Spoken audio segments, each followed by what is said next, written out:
L'ensemble de l'alpha-code et l'alpha-oméga produit évidemment différentes informations. Nous ne pouvons pas mettre de côté les systèmes émotionnels.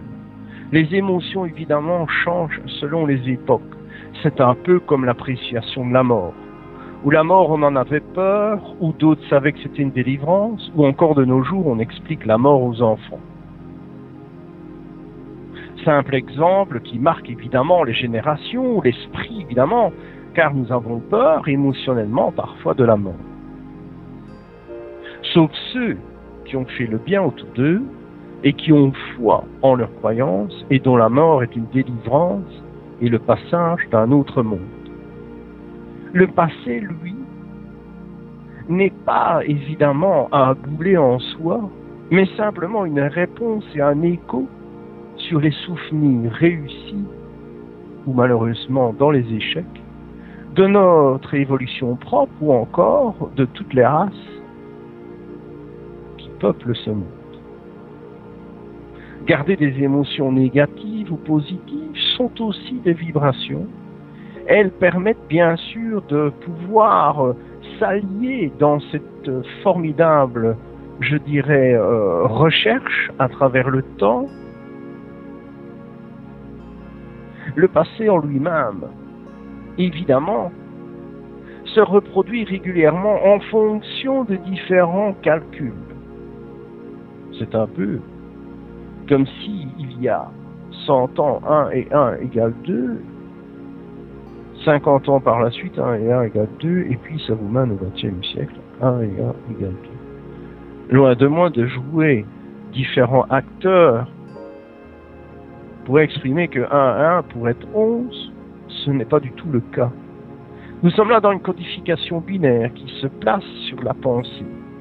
Cette pensée est pourvue évidemment d'émotions.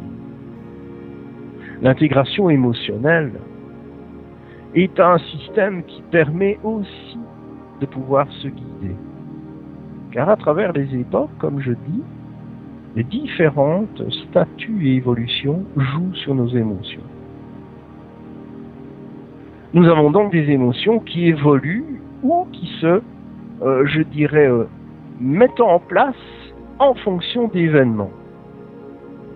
Nous pouvons trouver aussi des émotions qui ont marqué très fort, soit personnellement ou des générations. Exemple, le déluge, où le ciel nous tombe sur la tête.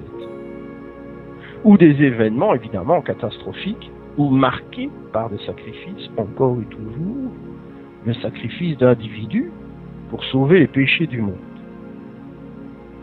Nous sommes là donc dans une codification très précise en fonction de ces informations à donner. Le problème, c'est l'époque et le temps. Tomber juste à un endroit précis est extrêmement difficile, car si vous lancez une information d'un point A à un point B, vous tombez inexorablement à un décalage temporel de X temps. Il faut donc assurer véritablement le fonctionnement de ce système en arrêtant dans la base et par barbarie un individu, comme je vous l'ai dit précédemment.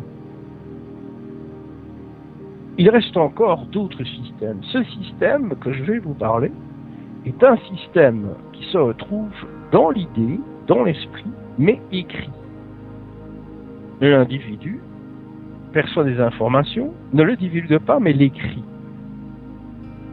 Un espèce de développement par parchemin ou encore des livres. Des livres qui traversent le temps et qui lisent des codes, des paraboles, que sais-je encore. La plupart de ces écrits, évidemment, peuvent être modifiés à travers le temps, mais gardent toujours, grâce au système Oméga, l'information la plus capitale. Soit la vie après la vie, la survie, ou une technologie qui tient justement à l'évolution de l'être humain dans une paix intérieure. À très bientôt pour une prochaine vidéo.